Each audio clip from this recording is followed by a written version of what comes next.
Hey everyone, Andy from wagertalk.com breaking down the Jets and the Raiders. It is a barn burner for sure, folks. Zach Wilson versus Aiden O'Connell. This is a real matchup in a real NFL game. We're going to break down the side and the total for this one. We are looking at, and I'm not making this up, a total of 36 points. 36 points. This is like a Big Ten Iowa game. So 36 points is the over under. And this is at the Raiders, yet the Jets are -1.5 on this one. So let's start talking about how I'm going to break down this game at least. So while I'm doing this, please hit the like button and leave me a comment. Tell me what you think about this game and what you like. Tell me your analysis on the Aiden O'Connell versus Zach Wilson. So I guess where do we start? It's the really good defense and the really bad offense for the Jets. And you don't need any other stat than to look at yards per play. They are third best in defense on yards per play. They're allowing opponents 4.6 yards per play. Only Baltimore and Cleveland are better, but they're third worst on offense. They average 4.6 yards per play. Only the Giants and Carolina are worse. So it doesn't take more than a casual viewer to know the Jets can stop people from moving the ball, and then they can't move the ball themselves. So when we're breaking down the Raiders, I think this is one of those situations where you kind of throw out a lot of the stats before the Josh McDaniels firing. But I do have to bring up, if we want to kind of look at this New York Giants game. So Josh McDaniels get fired. Okay, the team supposedly now just has a lot better, team morale and energy, and they win 30-6. Okay, so the final score says, great, 30-6. Aiden O'Connell threw for 209 yards. He had no touchdown passes. And the Raiders, even though they rushed for 3 touchdowns, they averaged 3.7 yards a carry. This was not a huge offensive explosion. Their number one wide receiver in that game was Trey Tucker. He had 2 catches for 52 yards. Jacoby Myers, 2 catches, 38 yards. Devontae Adams, 4 catches, only 34 yards. It wasn't like their offense just exploded. What they got was a bad Giants team, and Daniel Jones got hurt, and they got to play against Tommy DeVito, who kindly threw them 2 interceptions.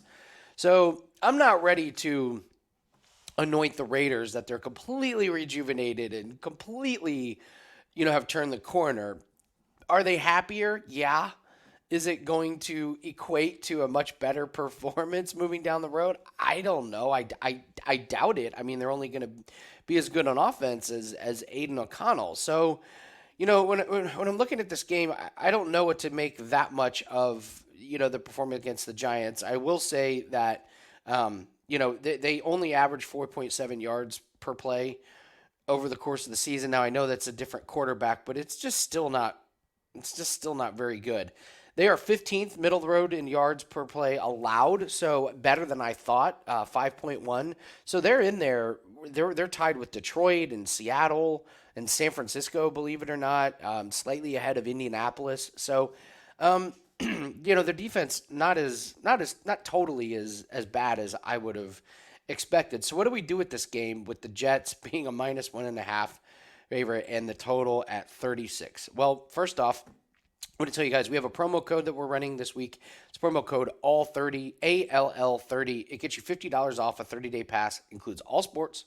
It includes all percentages. So you're able to take advantage of NBA, NHL, NFL, college football. We're 8-2 in college football team totals this year. We're only doing 1 play a week, and we've hit 8 out of 10 plays. So we're very excited about that.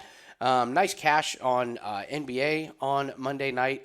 And looking to get back to our winning ways in NHL. We took a few days off because of the schedule was just kind of wonky. But moving forward, looking like a very, very enticing rest of the month. So use the promo code ALL30. Gets $50 off a 30-day pass. We are still in the top 3 of units gained for 2023 and for the last 365 days. All right, official picks. What are we doing in this game? I'm not going to take anything on the spread or the money line. Nothing would surprise me. For the spread, I like the under 36. I don't see how they get to a lot of touchdowns in this game. This is a Jets team that scored 6 points against the Chargers. This is a Raiders team that didn't throw for any touchdowns. They rushed for 3, but they only averaged 3.7 yards per carry. And as bad as Zach Wilson is, he's not as bad as Tommy DeVito. I think Tommy DeVito made the Raiders look a lot better. I think this is a very, very low scoring game. I think this could come in at like a 17-10 type of game. I think you're going to see these teams try and run the ball because they don't want their quarterbacks to be put in harm's way. I don't think they're going to throw dangerous passes. Don't think we see very many turnovers. I wouldn't be surprised if you could play the not to throw an interception prop for Zach Wilson. And then looking at some other props, not really sure. I'm not taking overs on Devontae Adams anytime soon. I would look at under his receiving yard. If they keep putting that at 70 yards, no doubt this Jets team is going to be able to cover Devontae long enough before Aiden O'Connell is going to be able to find him. So I see this being a pretty sloppy game. Hold your nose. I would take the under 36. I just do not see how these teams put up a lot of touchdowns. And I would look at Devontae Adams unders. I think this Jets defense is going to cover him. And, it's not just that Devontae can't get open. It's that I just don't think Aiden O'Connell is going to be able to deliver the ball to him in an accurate fashion. So official pick, under 36 points. I can't believe we're taking an under 36 in a professional football game, but that's where we stand. Good luck, guys. Hit the like button. Leave me a comment. Tell me your best bet. We'll see you over next video.